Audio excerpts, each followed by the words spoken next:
আজকে আমি বানিয়ে নিচ্ছি চিংড়ি মাছের মালাইকারি উইদাউট নারকেল আর নারকেল দুধ। তো এখানে আমি দুজন কোয়ান্টিটির মতো চিংড়ি মাছ নিয়েছি 250 গ্রাম, দুটো মিডিয়াম সাইজের কুচানো পেঁয়াজ আর 1 টেবিল চামচ কুচানো রসুন, আর এখানে 2-4টে কাঁচা লঙ্কা নিয়েছি।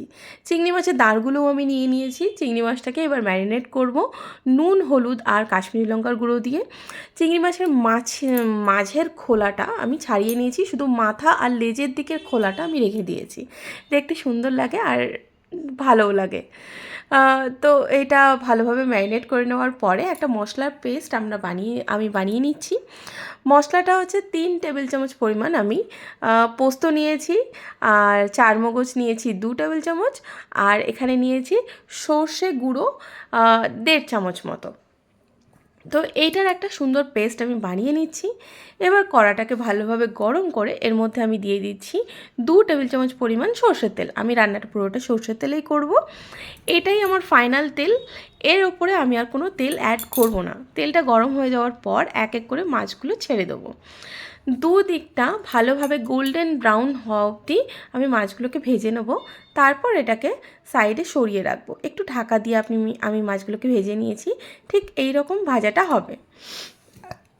আচ্ছা, এই তেলের মধ্যেই এবার আমি গোটা গরম মশলা দিচ্ছি। একটা তেজপাতা, একটা দারচিনি স্টিক, লবঙ্গ 4-5টা, আর 2টো ছোটো এলাচ। এবার এটা থেকে একটা সুন্দর মশলার গন্ধ বেরিয়ে আসবে, একটা সুন্দর মিষ্টি গন্ধ বেরিয়ে আসার পরে আমি এটার মধ্যে অ্যাড করে দেব পেঁয়াজ কুচি আর লঙ্কা। লঙ্কা আর পেঁয়াজ কুচিটা দিয়ে ভালোভাবে কিন্তু নাড়াচাড়া করতে হবে। একদম গোল্ডেন ব্রাউন হওয়া পর্যন্ত পেঁয়াজটাকে নাড়াচাড়া করে নিচ্ছি আমি। পেঁয়াজটা ভালোভাবে ভাজা হয়ে গেলে, ময়েশ্চারাইজগুলো ছেড়ে গেলে পেঁয়াজের, তারপরে কিন্তু আমি এর মধ্যে দিয়ে দেবো রসুন কুচিটা। ঠিক এই রকমভাবে পেঁয়াজ ভাজাটা। এরপর আমি দিয়ে দিচ্ছি রসুন কুচিটা।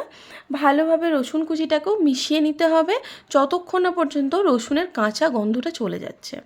রসুনের কাঁচা গন্ধটা চলে যাওয়ার পরেই কিন্তু আমরা অ্যাড করব ওই পেস্ট মশলাটা, মানে আমাদের পোস্ত বাটাটা।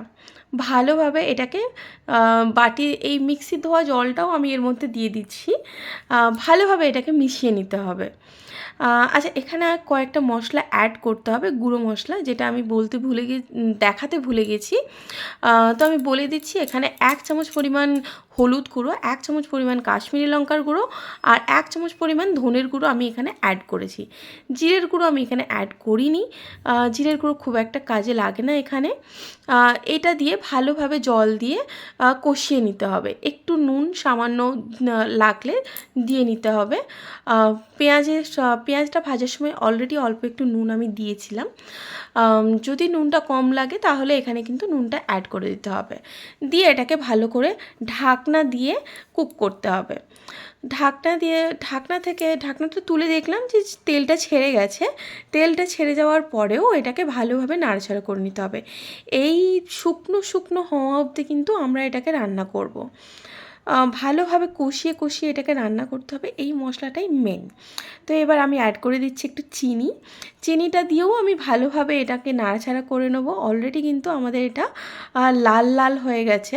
আমি জানি না ভিডিওতে কতটা ভালো বোঝা যাচ্ছে, বাট আমার কিন্তু সামনে ভালো লাল লাল ছিল। তো এভাবে আবারও একবার তেল ছেড়ে গেছে, খুব সুন্দরভাবে চারদিকটা তেলটা ছেড়ে গেছে। ভালোভাবে আবারও নাড়িয়ে নিচ্ছি।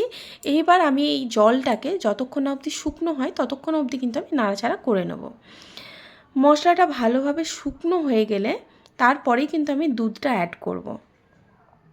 মশলাটা দেখুন ভালোভাবে শুকনো হয়ে গেছে, ঠিক এই রকম শুকনো হয়ে যাবে জলটা, তখনই আমি অ্যাড করব দুধ।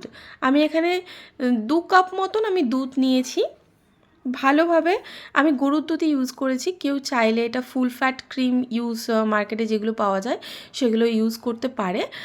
এটা আমার কাছে গরুর দুধ ছিল, আমি গরুর দুধ ব্যবহার করেছি। এবার এটাকে ভালোভাবে ঢাকনা দিয়ে ফুটিয়ে নিতে হবে। তেলটাও খুব ভালোভাবে ছেড়ে গেছে। এবার এক এক করে আমি চিংড়ি মাছগুলো এর মধ্যে দিয়ে দেবো। সুন্দরভাবে চিংড়ি মাছগুলো এক এক করে দিয়ে সাজিয়ে নিতে হবে। ভালোভাবে চিংড়ি মাছগুলো দিয়ে ফুটিয়ে নিতে হবে। আর এর মধ্যে আরেকটা জিনিস আমি অ্যাড করছি, সেটা হচ্ছে কেউ চায় কারোর যদি বাড়িতে ফেস ক্রিম থাকে তাহলে সে ফেস ক্রিম দিতে পারে। আমার কাছে ছিল না, আমার কাছে দুধের সরটা ছিল। তো আমি দুধের সরটাকে ভালোভাবে ফেটিয়ে এটার উপর দিয়ে ছড়িয়ে নিয়েছি। আর ঢাকনা দিয়ে কিন্তু ভালোভাবে একটু কুক করে নিয়ে দেখুন আমি দুধের সরটা ভালোভাবে ছড়িয়ে দিচ্ছি। খুব ভালো টেস্ট আছে এই দুধের সরে, যে টেস্টটা আসে সেই টেস্টটা কিন্তু অন্য কোথাও আসে না। ওপর থেকে এক চিমটে গরম মশলা ভালোভাবে একটু ছড়িয়ে নিলাম, জাস্ট এটা গার্নিশিংয়ের জন্য, আর একটা সুন্দর গন্ধ বেরোয়। একটু উল্টে পাল্টে নিচ্ছি আমি মাছগুলো। আমাদের কিন্তু মাছের মালাইকারি একদম রেডি, চিংড়ি মাছের মালাইকারি পুরো রেডি, আর খেতেও খুব দারুণ টেস্ট হয়। এই এই নারকেলের দুধ ছাড়াও যে মালাইকারিটা, এটা কেউ বলবে না যে এটা টেস্টটা খারাপ হয়। জাস্ট আমি ভাতের সাথে একবার দেখিয়ে দিচ্ছি, অসাধারণ খেতে হয় এই মালাইকারি। কেউ পারলে একবার ট্রাই করে দেখবেন। Thank you.